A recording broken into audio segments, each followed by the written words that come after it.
Um, Rallick will have come in his just what passes for his normal identity with it. So just fine sable clothing, all black, all black, and he will, of course, introduce himself. He'll bow, and he'll sit as commanded. And when you start to introduce yourself, Nin waves his hand. Not necessary. Do you think I would call you here if I didn't know who you were? Well, I meant more as general introductions. Just say, hey, it's me, that kind of thing. But What's funny is when you describe this character to me, and you have like the alternate identity as the bookshop. We had a brief conversation about which of these two identities is the true one, and then it ends up not mattering because Florian died like 10 sessions ago. right. Sitting down next to Nin, there's no table, no chairs. He's just sitting on the floor, and he begins asking questions about this consignment of books that came into your shop. And a lot of times when this happens, you don't do like a full inventory on them. A lot of times they're just worthless books anyway, just valueless. This particular one you recall having just a lot of beaten up old books written in Common and Dwarvish, nothing particularly old. A few just old like loose ledgers and things. You didn't think anything of it. It was already bought and paid for. It was already going somewhere. But Nin wants to know about a particular ledger in this consignment and tells you that his people inside the palace, shortly after Ten Sails took the crown, have come to learn that there's a particular ledger in that consignment that recently made its way to Blue Worm through your shop that Ten Sails was looking for. And Nin wants to get his hands on it before the king's men do. The king uh, hired a group of detectives out of the shallows to kind of covertly travel down to Blue Worm and secure this tome in particular. So he'll say, if it's the one, he'll be like, "Yeah, I remember the shipment. I didn't see anything of particular value in it, so I didn't catalog anything. There wasn't anything rather to pull for a collection or to a private seller. So it just the only reason it went to Blue Worm is the first deal fell through and I got a better offer. Are you needing to know who it was sent to in Blue Worm? Nin tells you that to sate his curiosity, he would first like to know why you did not have the wisdom to see the value in the book. Before it even came into your shop, why didn't you know that the king was seeking it? In his cases, I said again, there was nothing. It was just a shipment of ordinary books. There wasn't any particular one to categorize out of the ordinary. If there'd been something that looked of particular value, then yeah, we might have made other arrangements. But nothing stood out in the shipment. It was just ordinary historical texts, like nothing particularly unusual. Very well. And Nin tells you that he doesn't know why the king wants this particular book either. All that he knows is that it is uh, a log over the years of a ship called the Adric's Honor that sailed many, many, many years ago now. Came under the purview of several captains. It was never owned directly by Dunfoss or any nation that they know of. But why Captain or King Ten Sails wants this, Nin doesn't know. But Nin does know that he wants it. And we're in a position now to make our guild useful to a king that sees our use. If we show him that he is unable to pay his detectives to retrieve this book because we have already secured it, we show our worth to Ten Sails.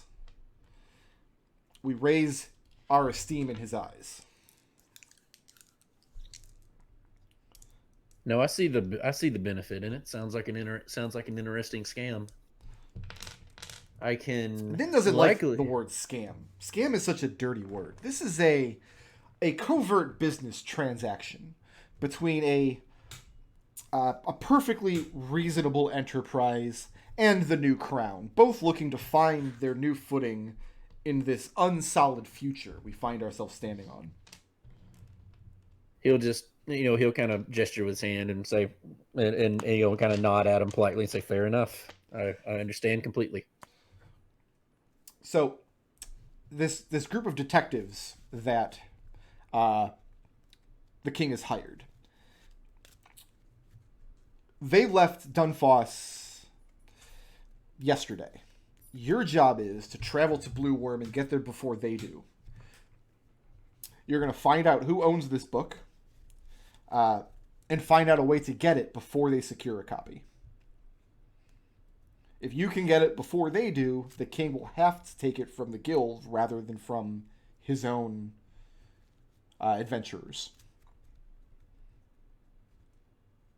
He'll just say, "I don't see why that would be too. I don't see why that would be too difficult an acquisition. I'll trace it to the original seller and then go from there. I should be able to accomplish that." Have you ever been to Blue Worm before? I would say he has. I'd say he's traveled a good bit in this continent. Okay. So over the course, the travels are not exciting. I don't have Blue Worm saved in my maps, really. You would think I'm disorganized or something. Now I have to go to immigrant.com.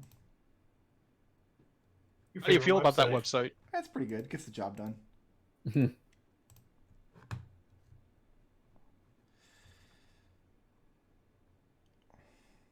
There it is. This is my map of Blue Worm. I feel like the site had like a lot of really stupid problems when I first started using it for this campaigns, but leveled off a bit. Yeah, leveled off a bit. The journey to Blue Worm is not exciting. Nothing particularly. You don't get like trapped in a weird time loop house or anything like that. That's dumb. Why would anyone do that? Why would that happen to anybody? Or maybe it does. I don't know. You tell me. Run into no halfling vampires or anything like that. So part of the information that you're given are the identities of these people that Ten Sails has hired. He's hired them. Where's my? Sorry, I'm trying to find my note sheet here for Blue Worm. He's hired them kind of surreptitiously. It was done under the radar, as it were. So nobody knows that they're out there seeking this book, except for them and except for Olsistin's plants inside of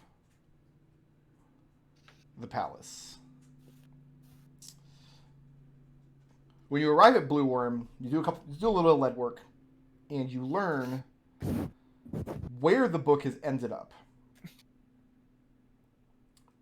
which is what I'm trying to find now.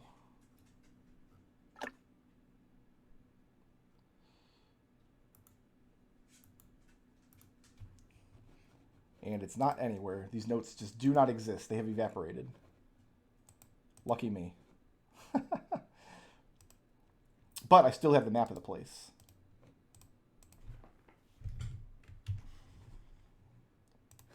Oh, actually, this I did save because we used Fog of War on it.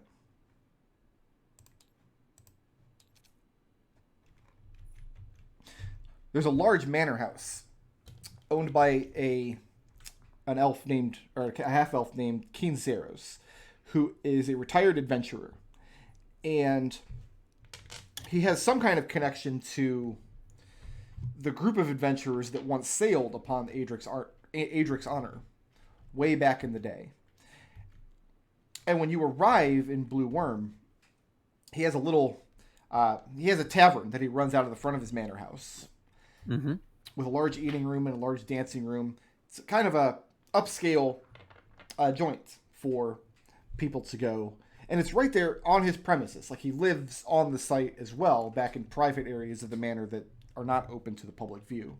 But one of the rooms in the front of the manor, he has set up as just a kind of little shrine to these adventurers, the founders of Blue Worm so many years ago, and he's exhibiting this ship's log.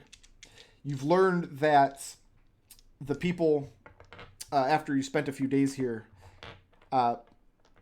keeping your ear to the ground, the king's men have come through. They've done their due diligence. They know where the book is.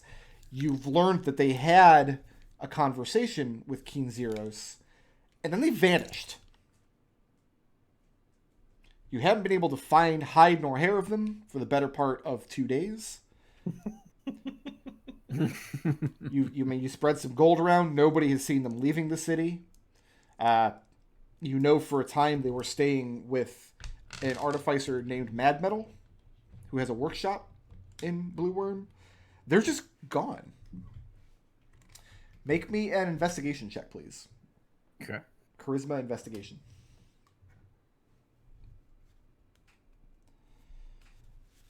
Remind me with charisma. So, like, my investigation is normally in intelligence. Am I using charisma as the modifier instead of intelligence? Right. So your intelligence modifier plus your proficiency if you're proficient with investigation. Okay.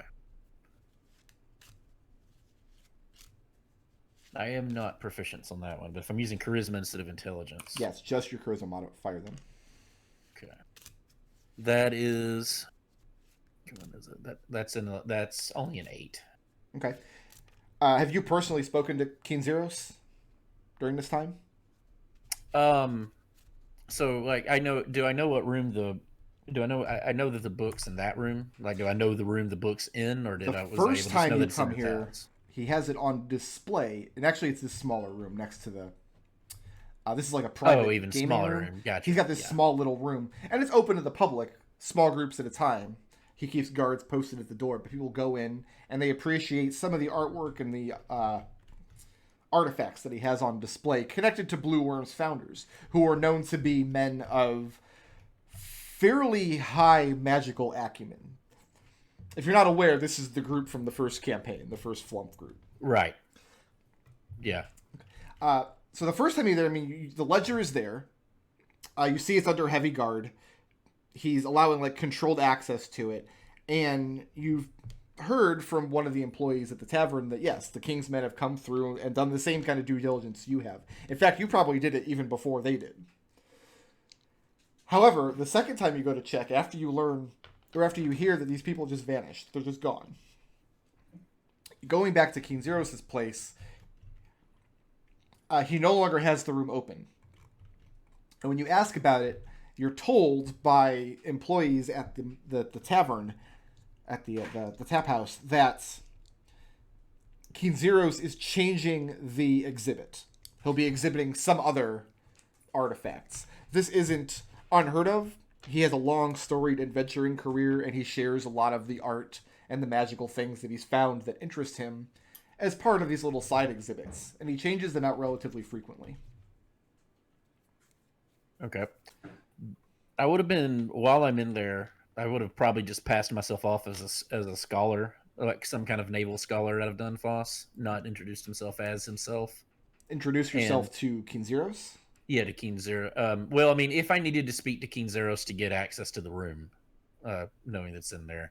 You're saying I've been to the manor already, right? I'm saying you've been there twice. The first time the exhibit was open, and you were able to go in, accompanied by house guards. And that's where you confirmed that the book was in place. Got you. Okay. The second time you go there, nobody's being allowed in, and you're told that it's because the exhibit inside is changed, and it's not the new whatever he's putting out next. He hasn't decided yet. No, I think I would have. Elves are flighty. I think the first thing I would have done then on the second time I've been is come up with this different identity and introduce myself to King Zeros. Okay. So. And you find him a very pleasant and affable gentleman. I mean, he's running a business here. And he does take time out to speak with basically anybody that comes in. You find him a collector of stories and very pleasant to speak with. Is there any particular information you're trying to get out of him during that conversation? Yes, I'm gonna talk to him, and I'm gonna be like, I'm doing some research on past ships that have sailed the waters in this one, and there was a particular one that I became aware there might be a log that exists of it named. It was a ship named Adric's Honor, and I've been wanting to see. And one thing I've been looking for is anything I could find regarding that. And if that log exists, that would be a wealth of treasure for me. Well, he confirms that the log exists and that he owns it, and that up until a few days ago, he had it on exhibit here. He said, "Well," and then he'll just kind of clap his hands and say, "Ah, wonderful. Is there any way possible I might could, I wouldn't presume to try to purchase it, but is there any way I could see the log, maybe read it for a bit, try to just see what information it might have?" So when Rallick changes his identity, how does he actually doing that? Is this magical or using a disguise kit? He uses a disguise kit. Okay, go ahead and make an intelligence disguise kit check. Okay. I'm assuming you're proficient in your disguise kit, yes? I am. There you go. Let me look there. He's got an ability with that. Let me look at this stuff.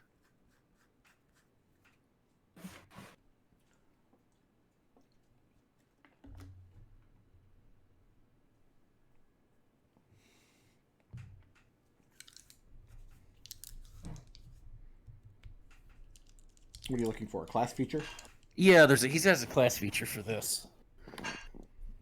He's got actor, so he gets advantage this is advantage or deception. He gets advantage on deception and performance checks when trying to pass yourself off as a different person. Well, this is just a disguise kit check to see how good your disguise is. Okay. So what would you use for just the disguise kit check? It's going to be an intelligence disguise kit, so your intelligence mod, and then if you're proficient in your disguise kit, add your proficiency modifier. Okay. I can do that.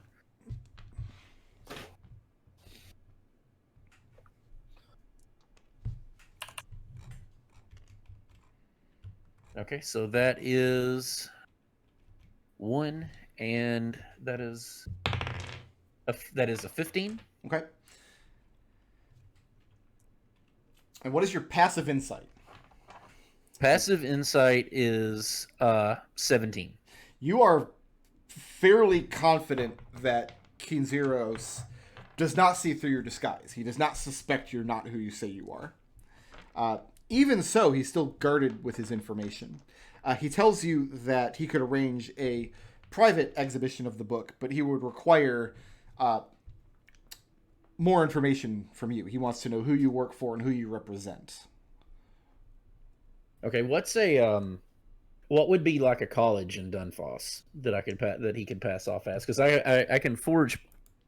I have a class feature that allows me to forge papers and everything, so I could have already had that ready to make it have like official papers from it. There's kind of 2 directions you could go with this.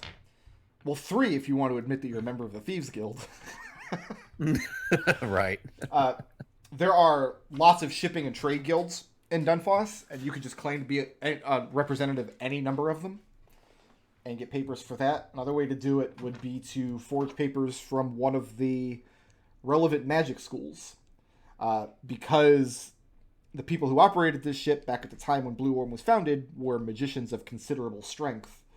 Any number of the magic schools might have interest in them. I'll let you decide which way you want to go with it.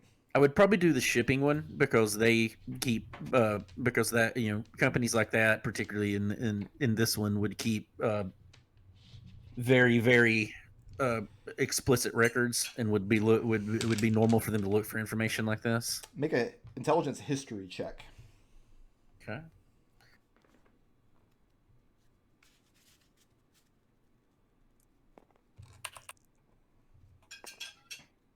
That's oh crap, that was a nat 1. Okay, I thought it landed on 16, so never mind. There's no such thing as a natural 1 on an ability check, so still add your that's mod. a 2. It's still only a 2 then. Okay. Yeah. All right. So you show him the papers, who you represent, the shipping guild back in Dunfoss. He's willing to set up a private exhibition with you, so you can look over the book over the course of an evening, as long as you will agree to pay a small exhibition fee, say 30 pieces of gold, and as long as you're willing to accept a chaperone on his behalf, either himself or another member of his house. And he'll say, "Oh, absolutely, I would love to do that. That would be that would be zero problem whatsoever. Thank you so much for the opportunity." Okay. So they can set that up as soon as anytime you want, really. In the meantime, give me one more. Before making this check, decide how much gold, by which I mean bribery, you want to spend on it to try to get more information about this. And then give me either an intelligence or charisma investigation check. It depends on how much gold I have. Where's inventory? Because I think I just have the starting stuff. I don't think I have anything other than that. Well, just just tell me how much you're willing to spend on it. And then we'll just say that this breaks you. This is all the gold you had in your pocket. Okay, so let's say 30, because I think that's what I have. So. And then give me an either intelligence or charisma investigation check.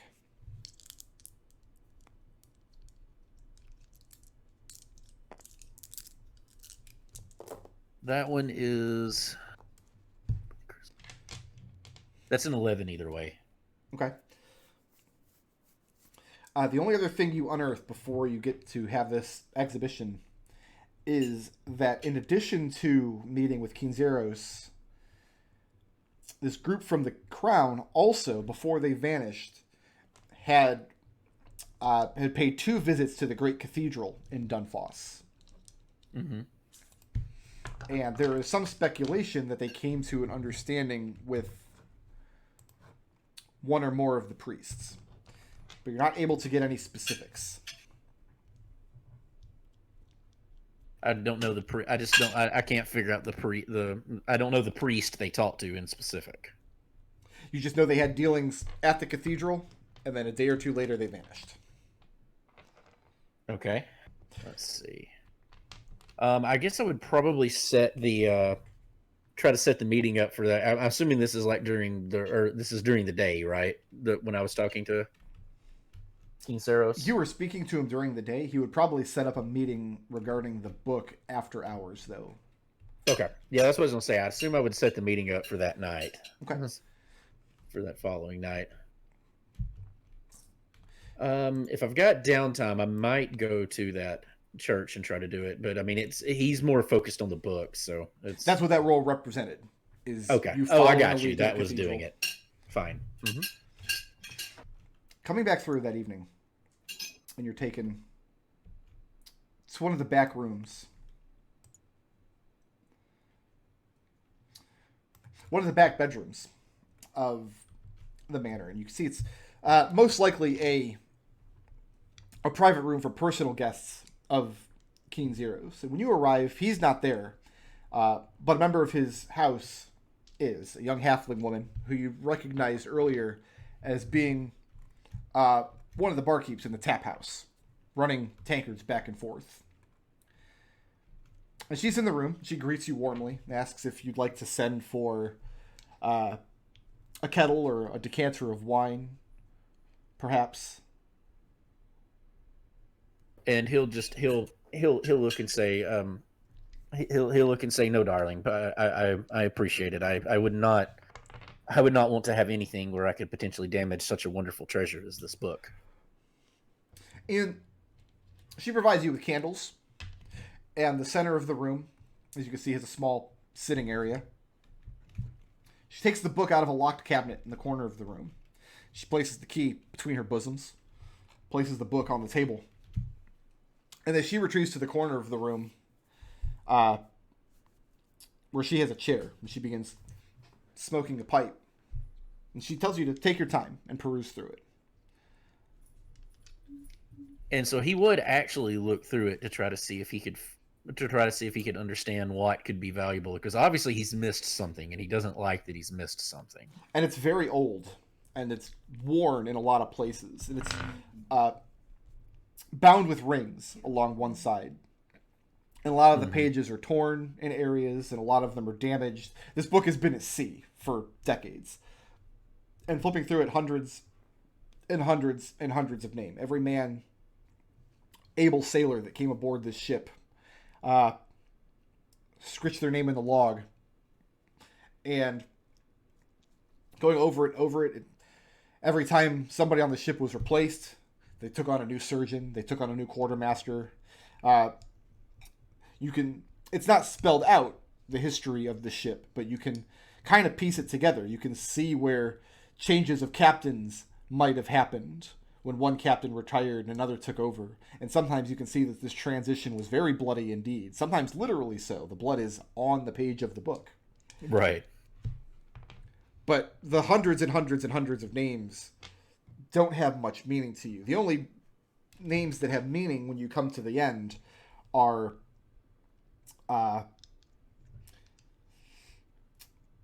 depending on what you know about history of Blue Worm, the captains Terran and Orphan, each of whom sailed the ship for a time.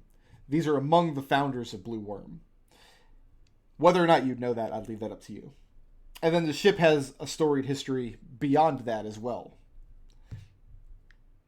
So an interesting read from the standpoint of it being an artifact connected to the founding of what became one of the mightiest cities on the continent, but it's essentially just a book of names. Okay. So let me ask this. If I cast... let me read the spell to be sure. If I cast Minor Illusion, would that be something she would be able to tell that I was doing it from looking at me with my back turned to her? What are the components? It's S&M, somatic, and... Yes, because she could hear you, or she could see you doing the gestures, and she could see you handling the material components of the spell. She's being very friendly, and she's being very courteous as you're going through the book, but it's her job to make sure you don't do exactly this. Okay, right. She's watching. She would know that for that specific one. Okay, so I've got one other thing. Let me look.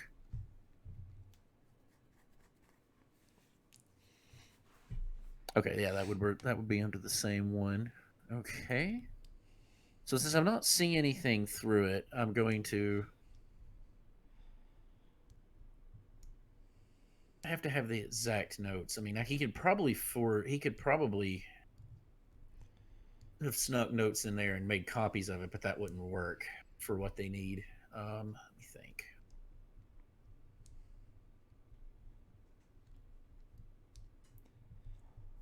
So yeah, I think what he would do for now is he would once he finished up with it, he would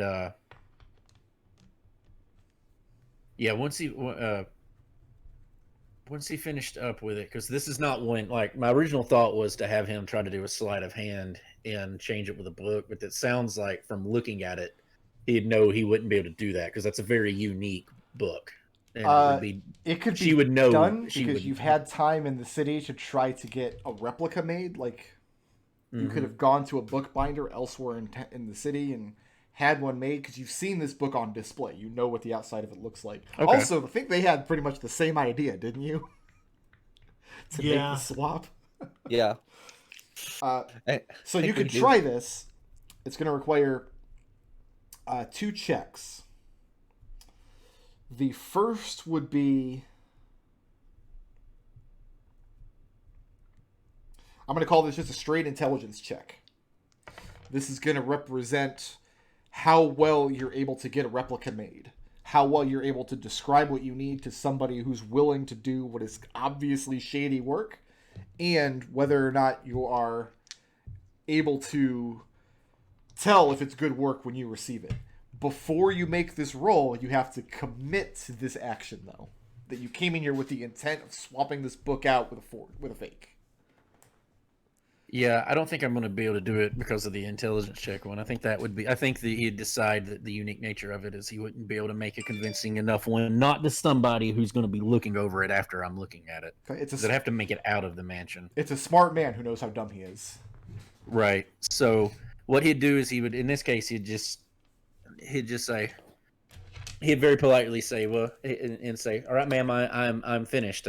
Thank you very kindly. I've gotten," and he made a pretension of making notes while he was taking it as well, and playing the part.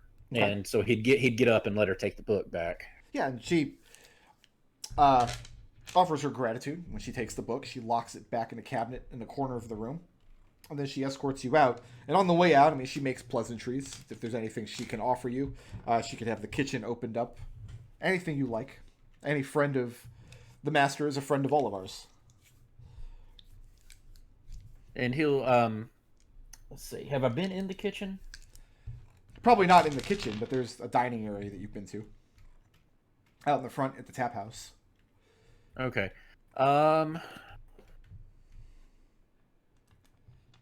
I think in this case he would. I think that he would actually just request like maybe he'd say something like, "Actually, that sounds good. I am entirely. I find I'm entirely famished from it. If just maybe a small bite to eat and just a simple cup of wine would be wonderful." And she offers you the hospitality of the manor.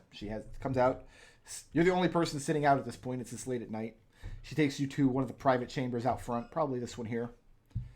Feeds you a meal, has a glass of wine. Make sure that you're comfortable and satisfied with your dealings.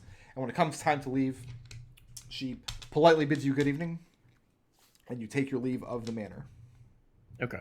And I'd have made note that she never let me alone at any point during the time, so... The only time you were left alone is when she brought you into the room. She had to leave again to retrieve food and drink from the kitchen. Okay. But that was just over here, so that wouldn't...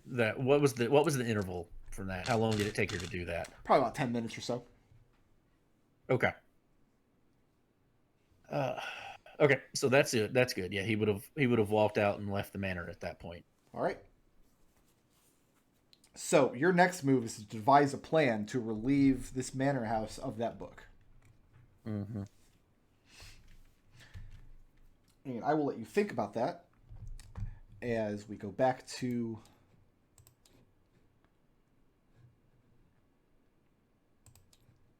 the dungeon. Actually, at this moment, why don't we take our 15-minute break? Sure. Go ahead, get your coffee, get your bagel. I have a Jimmy John sandwich still waiting for me that I get to put in my face. I have Nice. Fruity Pebbles cake. I've had that, actually.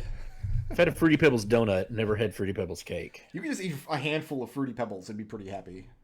Yeah. You could eat a handful of Fruity Pebbles and get the same exact taste as this cake. Like, and probably significantly less calories. Fruity Same Pebbles are gross. All right, Oh, go ahead, get your coffee, get your bagels. We'll reconvene at about 4:20. Fruity Pebbles are not gross, but they get The soggy, sex number. upset too fast. And Very therefore- fast, yes. Therefore, my 420 is preference the is weed number. It's not the sex number. No, Come it's on. the sex number, McDohl. Ugh. Ugh. Ugh. Ugh. I'm kind of agreeing with Matt, but No, that was the only thing I did this morning when I got up was have coffee. Just roll The right out only of chore I bed, got roll to. right into the coffee. I've had days like that. Well, I mean, he had to, destroy Vancouver like that. Right, that's right. Vancouver broke. He had to put it back together.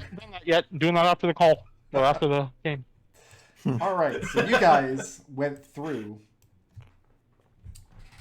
The toilet. the toilet. You got flushed.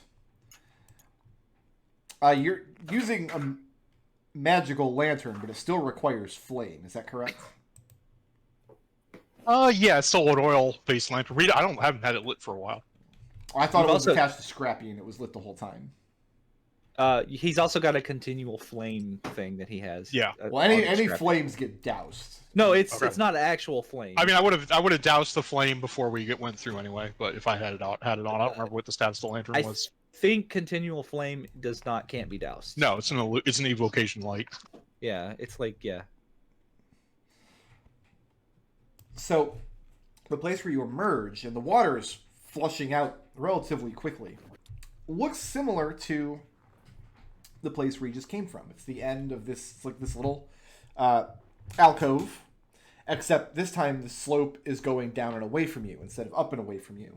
And it's a much less aggressive slope. The water is still flowing down the slope, but you can hear it's getting sucked into drains. And you can see a couple of these up around the corner, or these floor-to-ceiling pillars. And at the base of each pillar is a place for the water to swirl down into. A drain probably no wider than your pinky finger.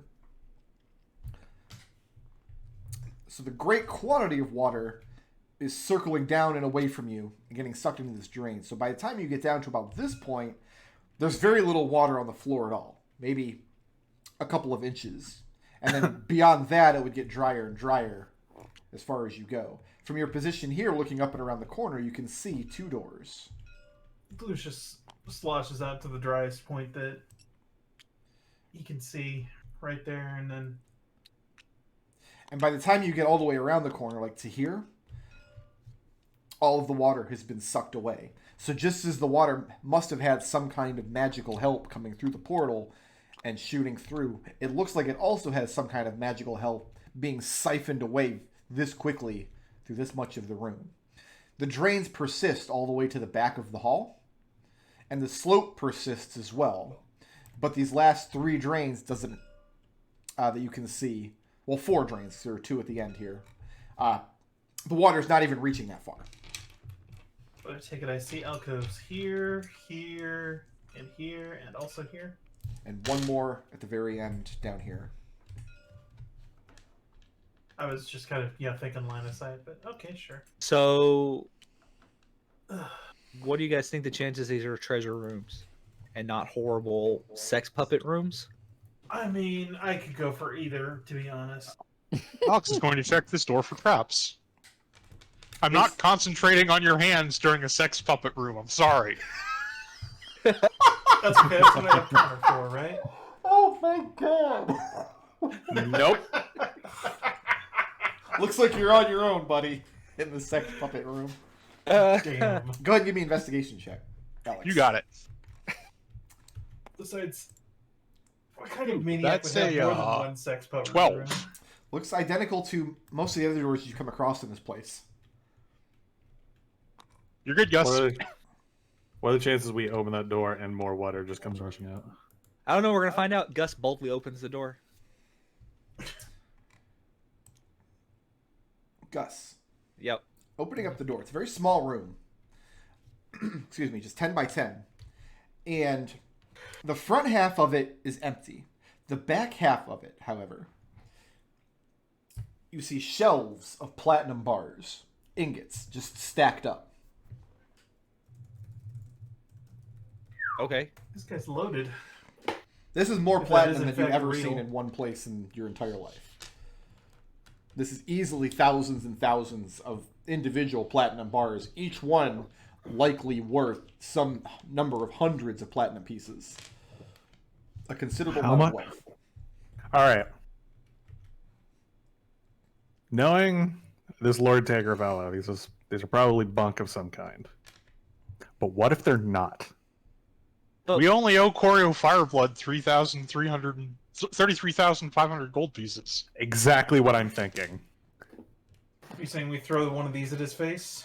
What if it's actually not platinum? What if it's... Oh, it would take more than one of these, but Well, even if we, okay, so if we throw it at his face and it's not platinum, then if we throw it hard enough, it still solves the problem.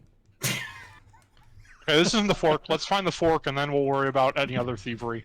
Right. Yeah. I'm gonna search this door for traps. Give So, me an investigation like, check. what did we put down? We were stealing on the paperwork. Nothing. That's a 12 again on. Yeah, we put investigate. down that we're not stealing anything on paper, but also we did not agree that we were telling the truth. Oh, we did agree with that.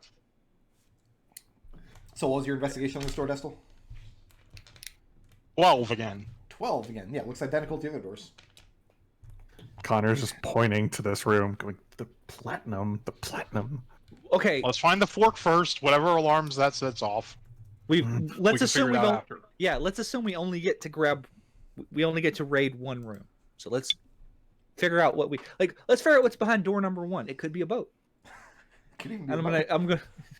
I'm going to. You know how much we always wanted a boat, and I opened We the door. already have Opening a this boat. door. Looks identical to the first room, in that the back of the room has shelves and shelves, but instead of platinum bars,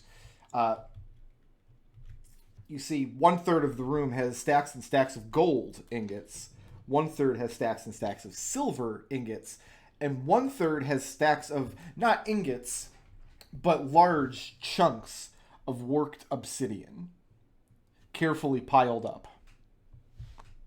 That's curious. So hold on. This is valuable. Think there's somewhere in the coins, then multiverse why that's is- currency? Mm. I mean, anything's possible in an infinite multiverse, right? I'll check this door for traps. Gotta be some places Go ahead and to make an skip. investigation check. That's a big old 13. Getting better. 13 looks identical to the other two doors. You're good, Gus. I'll open the door, but hold on. Well, you got to be in front of the door to open it.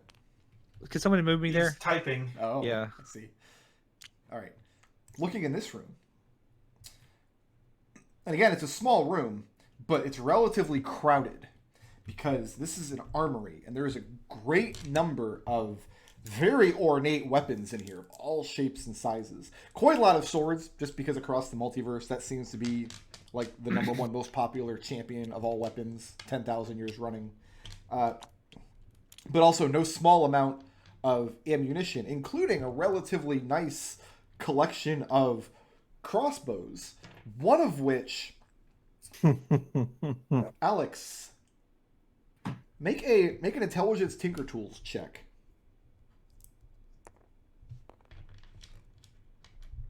God, that's like a 32.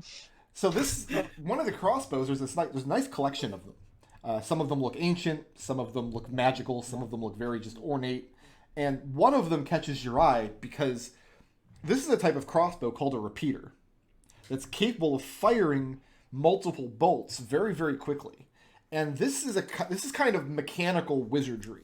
This is a very intricate device, and you're probably knowledgeable of them because gnomes do make them from time to time, but they're not very practical to actually operate. So either this is a kind of a conversational piece, like kind of a prestige piece, or it is incredible masterwork sophistication.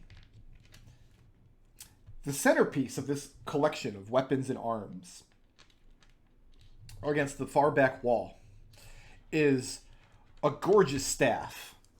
And let's get a history check from each of the four of you.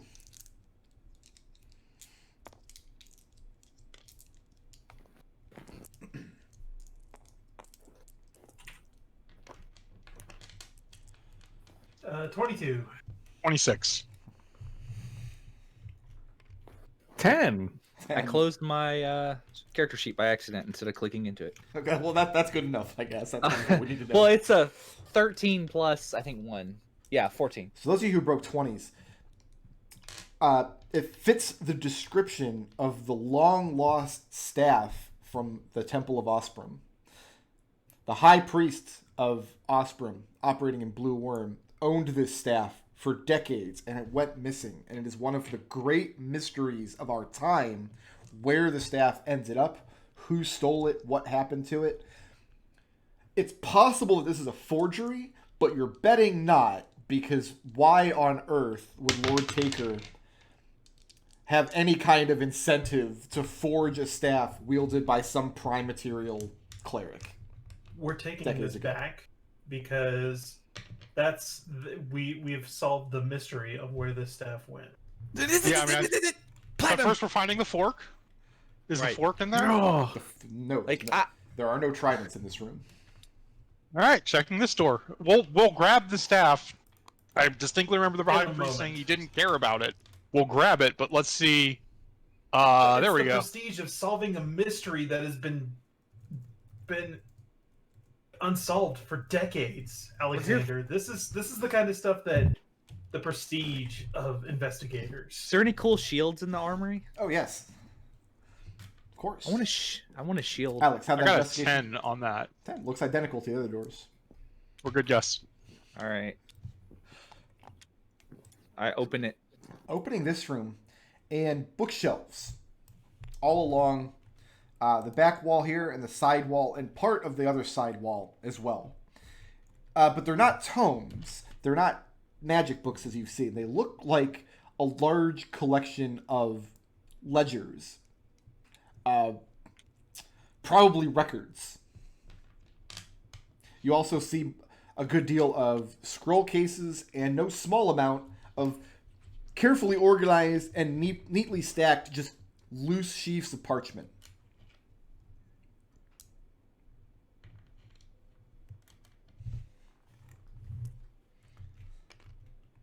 That's less exciting than the shield. Okay. 20 I mean, you on would say investigate. that. 20 looks exactly like the other ones. I open it. If a 20 don't do it, this is where I get blasted in the face of a fireball. There's only one object in this room, and it's not attached to a wall, and it's not in a display case. It's just levitating in the center of the floor with the trines pointing up towards the ceiling, the Kodrashi fork. All right.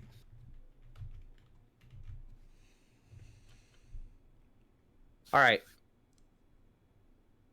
Is there any exit out of this place? There's Only the what door we that you came came through. We don't even know if that's actually still active. Lucius starts trudging back up the incline back to the...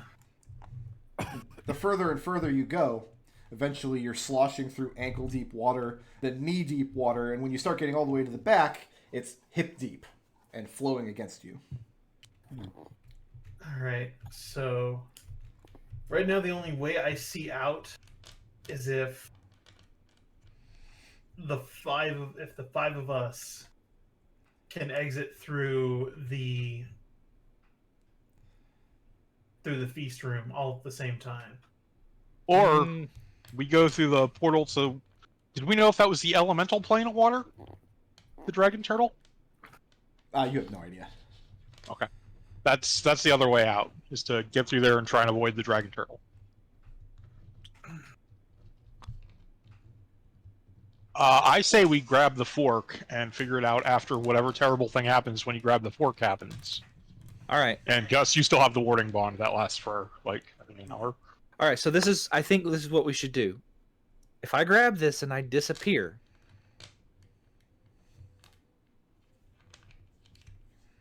I guess go in another room and grab something, and I hope we all make to the same Back place. to the same place. Yep. Yes. I like it. All right. All right. Lucius, try to get me a shield too. Stop. Gus. Yep. As you step into the room, the other four doors seal over. So Lucius, Connor, you're both standing in front of one. You hear a loud crackling sound as ice forms across the surface of the door, and especially where Connor is standing. But the ice catches the water as well at the floor and starts icing over. Lucius and Alex, you're far enough away that you're just kind of able to keep moving and you don't get your boots iced over. Connor, I will need a strength saving throw. Oh, strength. Okay. I was hoping this would be a dexterity. All right, here we go. It's a 10. Add 5. 15. Okay. You manage to keep moving because, I mean, you're up to your knees. Hey, hey, oh. And it's icing over very, very quickly. And you have to kind of fight through what is originally water flowing away from you, but then slush, and later you have to move against the whole force of the ice before it completely grabs hold of your boots. You manage to keep moving and move far enough away that you get up on top of it. But now most of the corridor is completely iced over, including these four doors. Gus, as you step into the room, you hear a sliding sound along the right-hand wall as you come in.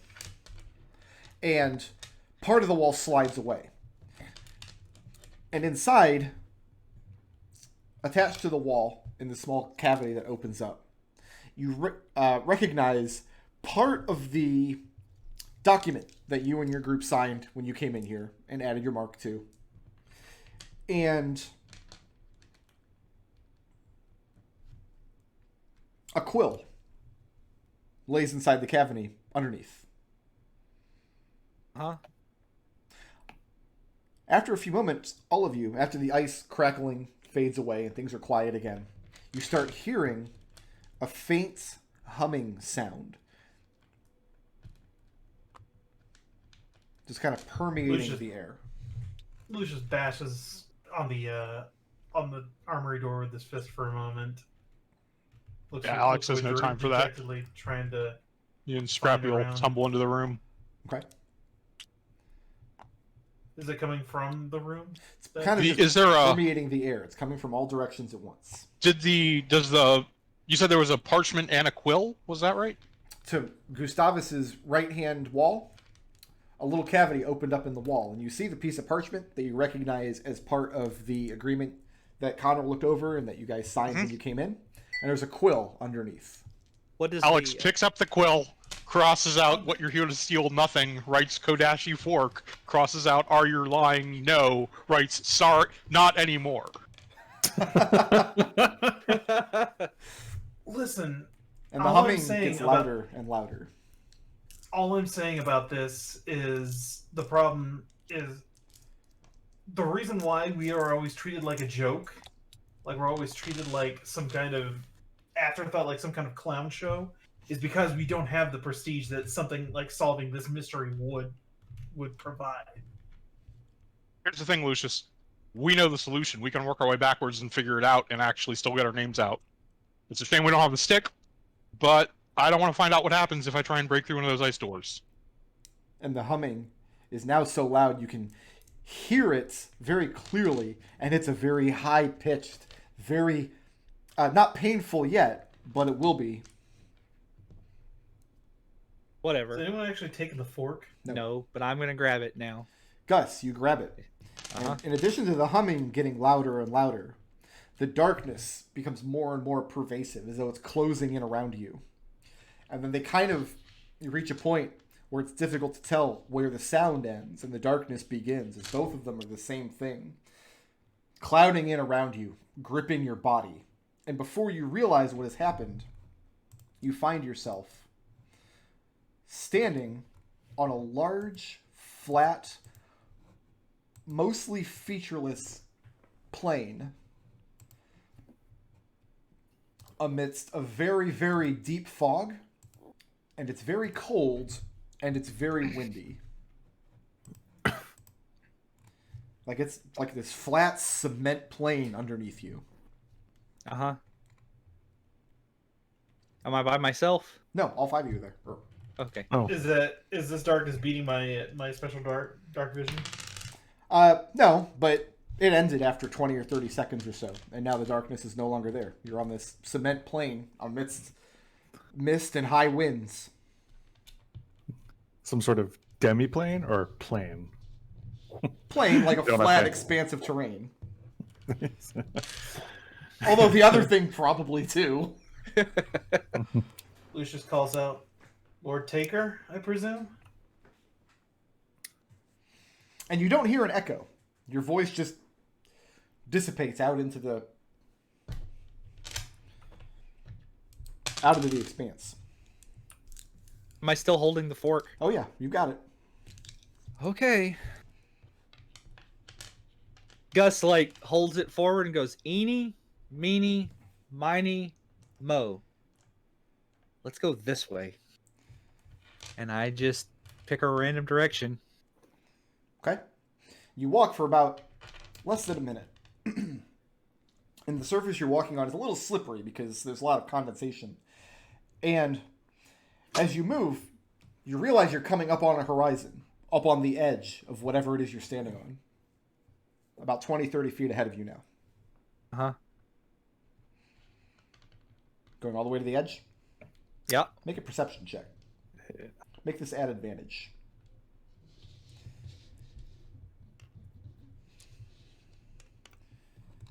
So that is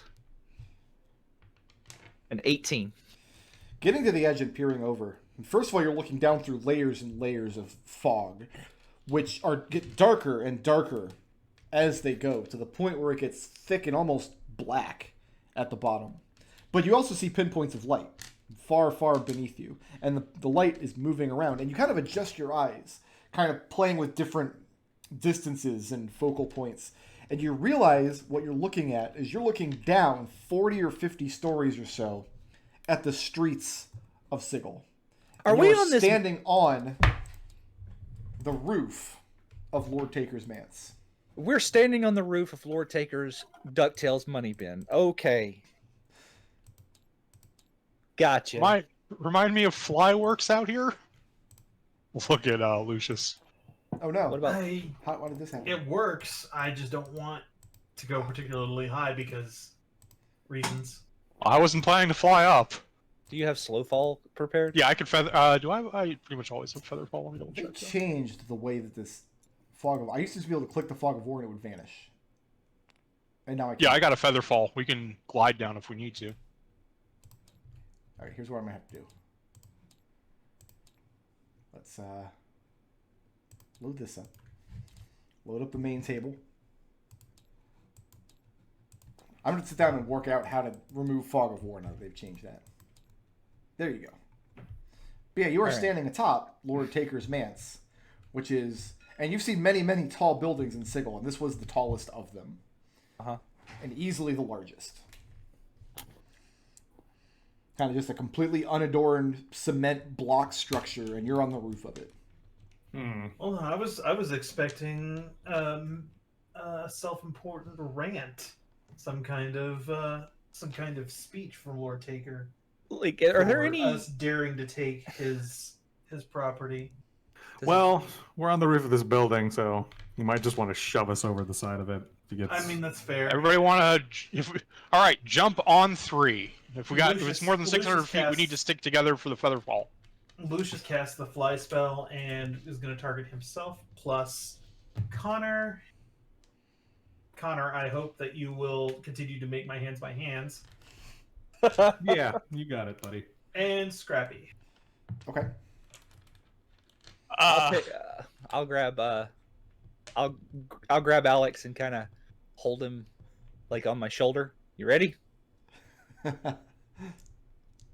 I was just gonna feather fall down, but Yeah. Well, this way we're not separated. yeah, no, because if it's more than 600 feet, we're gonna need a second one. And Alex jumps. Yep. All right, so Lucius between flying Featherfall, downward as well. Let's see, how tall?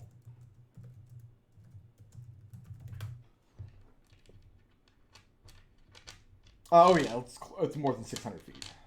All right, second feather fall gets us 1200. Okay. So between Featherfall and the fly spell, you managed to get down to the streets of Sigil.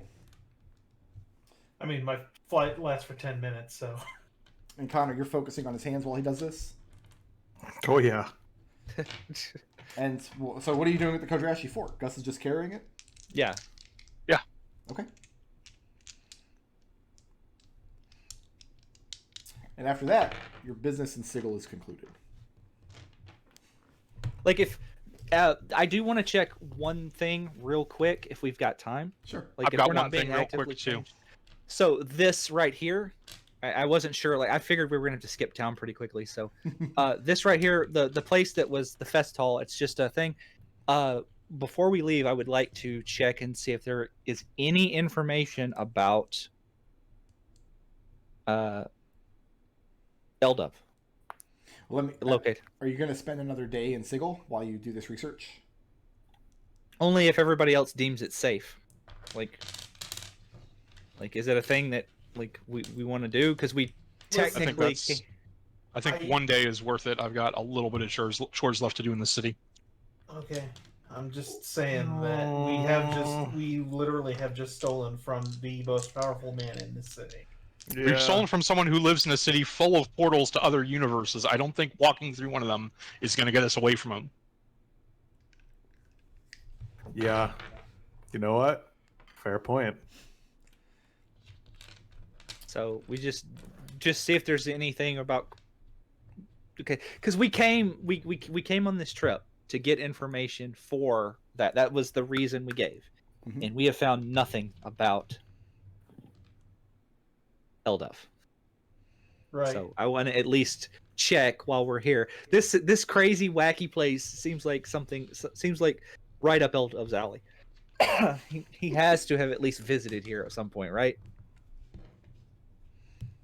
Considering there is reason? a portal to this I place think- Yeah. in his city. Make a Make a history check, and you can make this check at advantage if somebody else is willing to help you with the research.